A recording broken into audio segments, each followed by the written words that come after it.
السلام علیکم ورحمۃ اللہ وبرکاتہ۔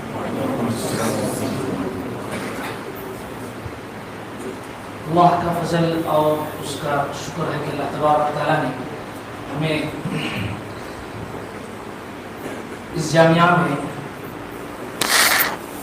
7 اور 10 قیادوں میں قرأت کرنے کی سعادت عطا فرمائی ہے، اور طلبہ یہاں پر قرأت حفظ کے علاوہ 7 قرأتوں میں تلاوت کرتے ہیں، بلکہ 7 عشرہ میں تلاوت کرتے ہیں، اور یہ کورس شروع ہوتا ہے شہروں سے، بلکہ اول سے حفظ شروع کرتے ہیں۔ اول دوم میں اردو حفظ پڑھتے ہیں، پھر صور میں عربی حفظ پڑھتے ہیں، پھر چہروں سے سبا شروع کرتے ہیں، سبا میں پڑھنا شروع کرتے ہیں، اور طلبہ اس میں دلچسپی کے ساتھ پڑھتے ہیں۔ اور اس سلسلے میں یہ عرض ہے کہ اللہ تبارک و تعالیٰ نے امت کی آسانی کے لیے قرآن کو جو نازل کیا ہے یہ 10 قرأتوں میں نازل کیا ہے، اس لیے کہ ہم دیکھتے ہیں کہ اردو زبان ایک ہی ہے، لیکن علاقے کے اعتبار سے اردو بدل جاتی ہے۔ اب کرناٹک کے لوگ اردو بول رہے ہیں تو اس میں کچھ فرق ہے، اور اسی طرح یو پی کے لوگ اردو بولتے ہیں تو اس کے اندر کچھ فرق ہے، حالانکہ وہ سب اردو بول رہے ہیں، لیکن اردو میں فرق ہے۔ اگر قرآن ایک ہی حرف پر نازل کر دیا جاتا، ایک ہی طریقے پر نازل کر دیا جاتا، تو مختلف علاقوں کے لوگوں کے لیے مشکل ہو جاتا۔ تو اس کے لیے اللہ تبارک و تعالیٰ نے قرآن کو ایک حرف پر نازل کرنے کی بجائے اللہ تبارک و تعالیٰ نے امت کی آسانی کے لیے اللہ تعالیٰ نے قرآن کو 7 اور عشرہ میں نازل کیا۔ جیسا ہم پڑھتے ہیں مالک یوم الدین پڑھتے ہیں، سورہ فاتحہ ہی کو ہم دیکھ لیں، مالک یوم الدین ہم پڑھتے ہیں، یہ روایت حفظ میں یہ قرأت ہے مالک یوم الدین، اور بہت سارے قراء مالک یوم الدین پڑھتے ہیں۔ اور اسی طرح اہدنا الصراط المستقیم ہم پڑھتے ہیں، یہ روایت حفظ میں اہدنا الصراط المستقیم ہے، اور بعض قراء سین سے پڑھتے ہیں اہدنا الصراط المستقیم، بعض قراء اشمام بالزا کر کے پڑھتے ہیں اہدنا الصراط المستقیم۔ اور اسی طرح مختلف جگہ مختلف طریقوں سے اس میں فرق کر کے پڑھا جاتا ہے، اور یہ اللہ تبارک و تعالیٰ نے اس کو اسی طریقے سے نازل کیا ہے۔ اور ایک سوال یہ پیدا ہوتا ہے کہ نمازوں میں اسے پڑھ سکتے ہیں کہ نہیں پڑھ سکتے ہیں، بلکہ ان قراتوں کو نمازوں میں بھی پڑھا جا سکتا ہے، یعنی ایک روایت میں پڑھیں گے، پوری نماز میں ایک ہی روایت میں قرات کی جائے گی۔ یہ کچھ 1-2-3 سال پہلے طلبہ یہاں پر مختلف روایتوں میں نماز بھی پڑھاتے تھے، پھر اس کے بعد تھوڑا چونکہ عوام بھی یہاں پر آتے ہیں اس لیے احتیاطاً اس کو روک دیا گیا۔ تو یہ اللہ تبارک و تعالیٰ کی طرف سے بہت بڑا احسان اور کرم ہے کہ اللہ تبارک و تعالیٰ نے ہمیں ان طریقوں پر پڑھنے کی سعادت عطا فرمائی ہے۔ طلبہ چہروں سے لے کر چہروں سے قرأت کی ابتدا کرتے ہیں، سباقنا شروع کرتے ہیں، اور ہفتم پہنچتے قرأت 7 اور عشرہ سے فارغ ہو جاتے ہیں۔ ہفتم میں 7 مکمل ہوتا ہے، اور ہشتم میں عشرہ مکمل کر لیتے ہیں۔ اور اس میں 3 طریقوں سے قرأت پڑھی جاتی ہے۔ پہلا طریقہ ہے جمع وقفی، جسے کہتے ہیں جمع وقفی۔ دوسرا طریقہ جمع عطفی کا ہے۔ تیسرا طریقہ جمع حرفی کا ہے، یعنی جمع کہتے ہیں پوری قرأتوں کو جمع کر کے پڑھنا۔ ابھی طلبہ اسی کا مظاہرہ کریں گے، پوری قرأتوں کو جمع کر کے پڑھیں گے۔ ایک طریقہ ہے الگ الگ روایت میں پڑھنا، جیسا کہ روایت حفظ میں ایک روایت میں جو قرآن ہمارے سامنے موجود ہے وہ روایت حفظ میں موجود ہے۔ ایک طریقہ ہے کہ ہر روایت کو شروع سے آخر تک پڑھا جائے، جیسا کہ ہم روایت حفظ کو پڑھتے ہیں، اسے افراد کہتے ہیں۔ دوسرا طریقہ ہے جمع وقفی میں پڑھا جائے۔ جمع وقفی میں پڑھنے کا طریقہ یہ ہے کہ ایک ایک آیت کے اختلاف کو شروع سے آخر تک پڑھ کر کے اختلاف کو مکمل کریں گے۔ پھر جمع عطفی میں یہ ہوتا ہے ہر مرتبہ شروع آیت سے نہیں آئیں گے، بلکہ جہاں تک ہم پڑھے ہیں وہیں سے جو ہے قرأت کو مکمل کرتے چلے جائیں گے۔ اور اسی طرح ایک جمع حرفی ہے۔ جمع حرفی میں ہوتا ہے کہ ہر حرف پر یعنی ہر کلمے پر قرأت مکمل کرتے ہوئے جائیں گے، جیسا کہ طلبہ اسی طریقے پر آپ کے سامنے انشاءاللہ قرأت پیش کریں گے۔ میں جمع جمع وقفی کیا ہے، میں مثال کے طور پر میں بتا دیتا ہوں. جیسے مالک یوم الدین ہے، مالک یوم الدین، مالک یوم الدین، اس طرح جو ہے وقف تک جا کر کے پڑھیں گے. اب جمع حرفی میں ہوتا یہ ہے مالک مالک یوم الدین، وہیں پر مکمل کر کے آگے جائیں. اور جمع عطفی میں ہوتا ہے جیسا کہ صراط الذین انعمت علیہم، علیہم. اب وہاں پھر علیہم کی قرأت پڑھنے کے لیے صراط الذین میں جانے کی ضرورت نہیں رہے گی. علیہم پر قرأت جو صاد سے پڑھنے والے ہیں، صاد سے پڑھنے والوں کی قرأت جتنی جو صاد سے پڑھنے والے ہیں ان کی قرأت یہیں پر مکمل کر لیں گے.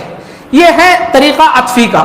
تو اس طرح طلبہ جو ہے ابتداءً وقفی میں پڑھتے ہیں، پھر عطفی میں پڑھتے ہیں، اور تکمیل جو کرتے ہیں وہ حرفی میں کرتے ہیں. انشاءاللہ اسی کا مظاہرہ ہمارے دو طلبہ پیش کریں گے. اس سال دو جماعتوں نے قرأت مکمل کیا ہے، ایک دور حدیث کے طلبہ، دوسرے ہشتم کے طلبہ. دور حدیث میں تو قرأت نہیں تھی، اس سال لاک ڈاؤن کی وجہ سے طلبہ قرأت نہیں پڑھ سکتے تھے، تو انہوں نے اپنی طرف سے درخواست پیش کر کے انہوں نے یہ قرأت باقاعدہ پڑھنے کا اظہار کیا. بلکہ باقاعدہ وہ بہت زیادہ مصروف ہونے کے باوجود انہوں نے باقاعدہ درخواست پیش کر کے یہ قرأت عشرہ انہوں نے پڑھا. قرأت سبع وہ پڑھ چکے تھے، قرأت عشرہ ان کا باقی رہ گیا تھا، تو انہوں نے درخواست پیش کر کے قرأت عشرہ مکمل کیا دور حدیث کے طلباء نے. اور ہشتم کے طلباء نے قرأت سبع کو مکمل کر لیا ہے. دونوں جماعتوں، ایک جماعت کا قرأت سبع اور عشرہ مکمل ہوا ہے، وہ دور حدیث کے طلباء ہیں جن کا قرأت سبع بھی ہوا ہے اور عشرہ بھی ہوا ہے. اور جو ہشتم کے طلباء ہیں ان کا قرأت سبع ہوا ہے. اب سب کی طرف سے دو طلباء انشاءاللہ آپ کے سامنے مظاہرہ پیش کریں گے. یہاں تکمیل ہے قرأت سبع و عشرہ، آپ کے سامنے دو طلباء پیش کریں گے. ایک کا نام حسین ہے اور ایک کا نام دانش ہے. انشاءاللہ یہ دو طلباء انشاءاللہ آپ کے سامنے مظاہرہ پیش کرنے جا رہے ہیں. السلام علیکم. جزاک اللہ قاری صاحب، آپ نے مختصر وقت میں جو شعبہ قرات ہے اس میں کیا کیا تعلیمات دی جاتی ہیں اس کا تعارف کرایا. ایک بات میں اپنے حاضرین سے اور سامعین عظام سے عرض کر دوں کہ ہمارے جامعہ میں جب بھی ختم بخاری شریف کا پروگرام ہوا ہے تو اس بات کا اہتمام کیا گیا ہے کہ سب سے پہلے قرآن کریم کی قرأتوں سے اس کا آغاز ہو، اس لیے کہ اسلام کی دو بنیادیں ہیں، یہ قرآن اور دوسرے حدیث، اور سب سے اصل تو قرآن ہے اور حدیث اسی کی شرح ہے. میں اگر بات عرض کروں تو بہت لمبی ہو جائے گی کہ اللہ تبارک و تعالیٰ نے قرآن کریم کے اندر ارشاد فرمایا انا نحن نزلنا الذکر و انا لہ لحافظون. اللہ نے قرآن کریم کی حفاظت کی جو ذمہ داری لی اس کی شکلیں ہم دیکھتے ہیں کہ اگر بنیادی طور پر ہم دیکھیں تو نحو ہے، صرف ہے، بلاغت ہے، علم معانی ہے، علم بدیع ہے، اعجاز ہے، اور یہ قرأتیں ہیں، تفسیر ہے، یہ سب کے سب قرآن کریم کی حفاظت کی شکلیں ہیں. اور اس پر حضرات علماء نے اتنی محنتیں کی ہیں، کتابیں تیار کی ہیں، بڑے بڑے اس کے ماہرین پیدا ہوئے ہیں کہ اگر ان کی تاریخ بیان کی جائے تو وقت ہمارے لیے بہت ہی ناکافی ہوگا. انشاءاللہ حضرت دامت برکاتہم، ہمارے حضرت محتمم صاحب شیخ الحدیث دامت برکاتہم، موقع ہوگا تو اس پر بھی انشاءاللہ روشنی ڈالیں گے. بہرحال میں محمد حسین کو دعوت دیتا ہوں کہ وہ آئیں اور قرأت سبع ہمارے سامنے پیش فرمائیں. محمد حسین.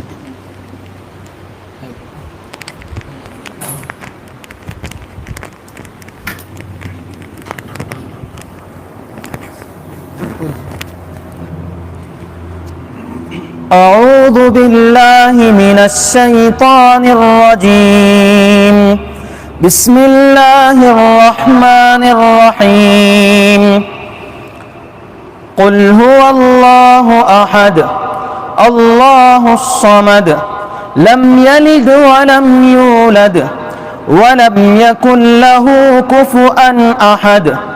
كفؤا أحد كفوا أحد كفءا أحد كفءا أحد كفءا أحد. لا إله إلا الله والله أكبر ولله الحمد بسم الله الرحمن الرحيم قل أعوذ برب الفلق من شر ما خلق ومن شر غاسق إذا وقب ومن شر النفاثات في العقد ومن شر حاسد إذا حسد لا إله إلا الله والله أكبر ولله الحمد بسم الله الرحمن الرحيم قل أعوذ برب الناس ملك الناس إله الناس من شر الوسواس الخناس الذي يوسوس في صدور الناس من الجنة والناس صدق الله العظيم.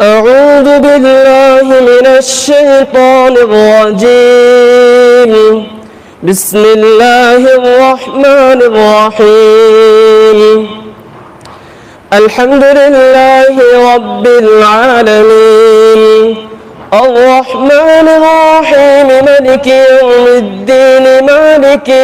الدين الرحمن الرحيم مالك يوم الدين إياك نعبد وإياك نستعين اهدنا الصراط المستقيم صراط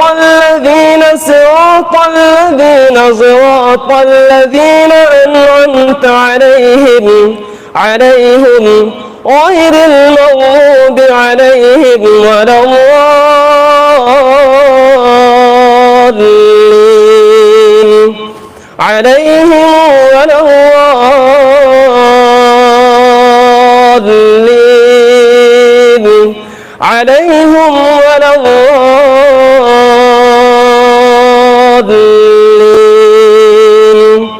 بسم الله الرحمن الرحيم ألف لام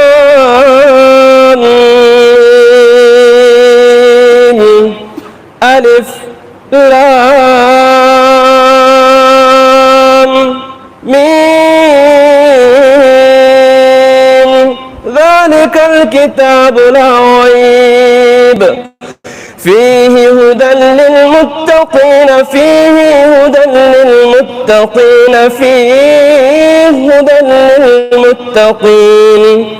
الذين يؤمنون بالغيب ويقيمون الصلاة ومما رزقناهم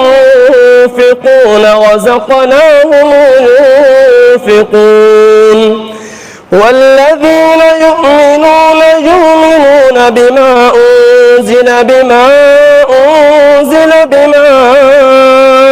أنزل إليك وما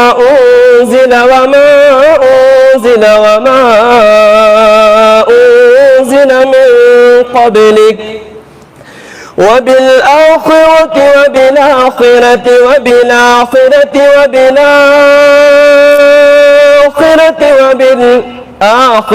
هم يوقنون أولئك على هدى من ربهم وأولئك هم المفلحون إن الذين كفروا سواء سواء عليهم أنذرتهم أم لم تنذرهم لا يؤمنون أأنذرتهم أم لم تنذرهم لا يؤمنون أأنذرتهم أم لم تنذرهم لا يؤمنون عليهم أنذرتهم أم لم تنذرهم لا يؤمنون أنذرتهم أم لم تنذرهم لا يؤمنون عليهم أنذرتهم أم لم تنذرهم لا يؤمنون عليهم أنذرتهم أم لم تنذرهم لا يؤمنون أنذرتهم أم لم تنذرهم لا يؤمنون عليهم أأنذرتهم أم لم تنذرهم لا يؤمنون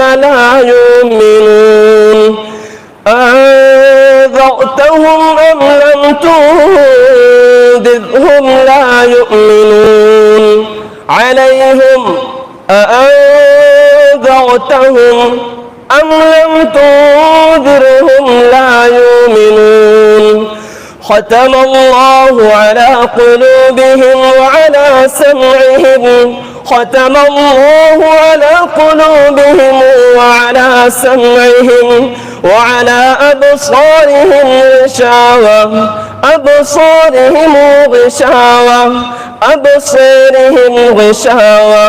وعلى أبصارهم غشاوة وعلى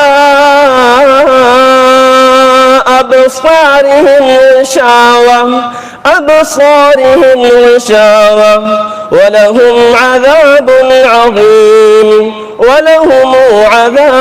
عظيم صدق الله العظيم.